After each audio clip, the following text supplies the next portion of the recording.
Another Gen Con has come and gone, this one perhaps a bit more eventful than usual. Ladies and gentlemen, may I have your attention, please? We are presently under a tornado warning. Please remain calm, but it is necessary for you to proceed to the interior rooms of the building. Security personnel are standing by. But the Board Game Society was there to catch up with some of our past featured creators and show you some new things coming to or already on the tabletop. First, we have Lioness Games, makers of last month's Board Game Society pick, Gencon. I'm Leonie Grundler, the founder of Lioness Games and developer for both Gencon and Fluency, which is coming to Kickstarter in October. I hope you had a ton of fun with Gencon as the board game of the month in July, and continue to enjoy it.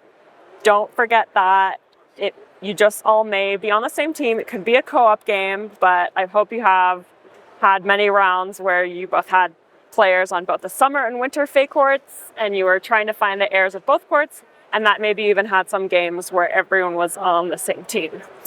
So I'd love to tell you about Fluency, which is coming to Kickstarter this October.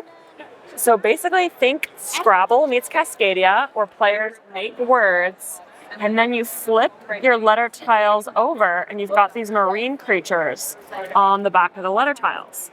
And those get placed onto a bleached coral reef. So we've got like a central board here. And then we are restoring the sad bleached coral reef and restoring it to its full glory. And that's also how you score the majority of points. So for example, your crawlers, they will score 3 points each if placed next to both a coral and a fish. Your coral want to be fully surrounded by other marine life. They do not want to be adjacent to any of the bleached coral reef, and so on and so forth. And then there's also an advanced mode, which introduces more variable scoring goals. We've got some scoring cards, and then also adds instant scoring to your game. The last thing I want to tell you, which is I think very special about the game, is we had a real ceramic artist do all the art using real ceramics. And then my sister was the one who made this beautiful game cover. And so everything you see in the game, these little sea stars, sand dollars, were all made out of clay and then photographed by the artist to become the components in Fluency. I've got a little moray eel here and some coral here. So every player gets their own bag with different colors, and it plays 2 to 5 in about 1 hour. So yeah, stay tuned and keep an eye out for Fluency coming to Kickstarter this October. Thank you so much. Thank you. Next up, we have a heavyweight game, Shrouded in Secrets. My name is Jason. I'm working with Brookspun Games today, and I'm showing off the game Clandestine. Clandestine is a game about building the most intriguing secret society. It is a 1 to 5 player, mid to heavyweight Euro strategy style board game with Mancala as its primary movement mechanic. The board game shows having 5 potential different secret societies. You can see that if you play with 4 players versus 3 players, the board game shifts in its shape and design to accommodate the number of societies that are playing. Each secret society leans into the powers of the city in slightly different ways, creating an asymmetric feel. For example, the Garden Club is really good at making money. The Mariners Union is really good at acquiring relics across the city, relics over here. And relics are really important because relics allow you to put relics into your secret society chambers, thus creating power-ups for each action, as well as using the suits for the relics to ascend your secret society to the next level. The game ends when the first secret society ascends to level 5, and every player takes their last turn, and you find out who makes the most intrigue points as victory points to win the game. All right, excellent. Thank you. Our next creator is looking to make it easier for younger kids to get into D&D and other role-playing games. Hi, I'm Randall Hampton. I am the author and illustrator of the Little Game Master series of children's books. Quite literally, Dr. Seuss meets Dungeons & Dragons. I'm also the creator of Little Game Masters. It is a TTRPG rule set built for kids, age 5 and up. During our play test, we had kids as young as 4 playing the game. We had kids as young as 5 running the game, running their own tabletop role-playing game. Back in 2024, when it was launched, it was nominated for Best Family Game at the Emmys, so we're super proud of that. It is a D20 system, so it's great because it's a great stepping stone to get to D&D, Pathfinder, games like that.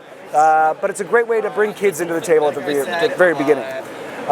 We use character cards instead of character sheets, 3 stats instead of 6, just tried to slim it down as much as possible.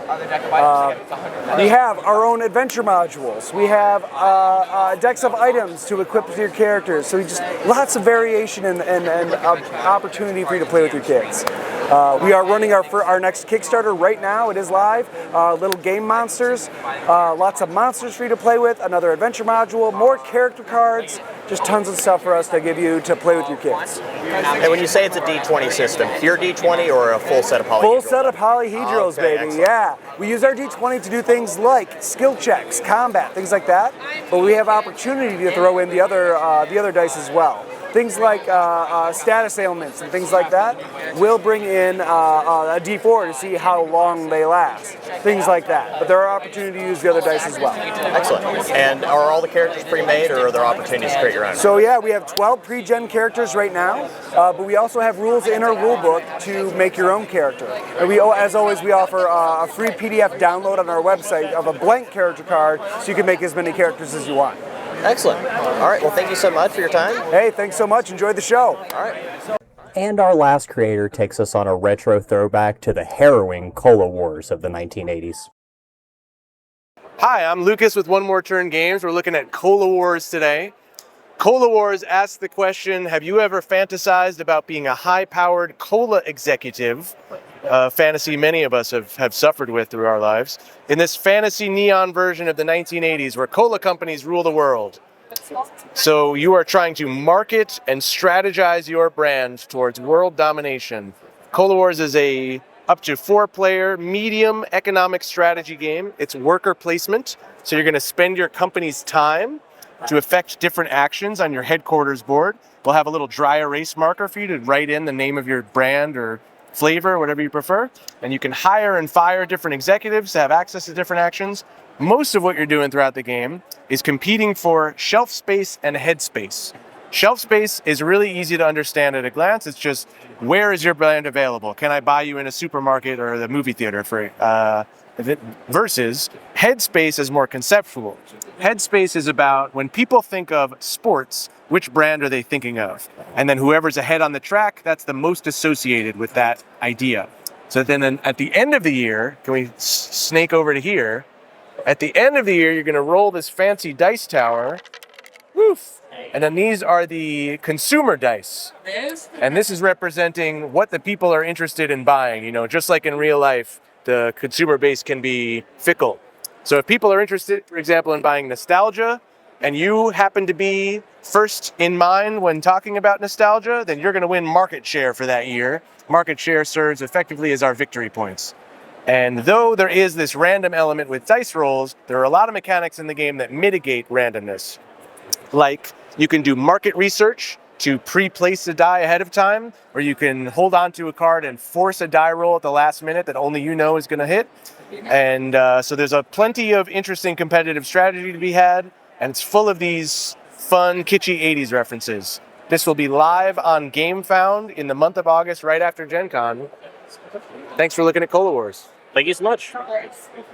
And that's all for Board Game Society this year at Gencon. Be sure to check the description for links to all the great projects covered here today. And if you haven't already, like and subscribe, and we'll be back with a new game review soon. Thank you for watching.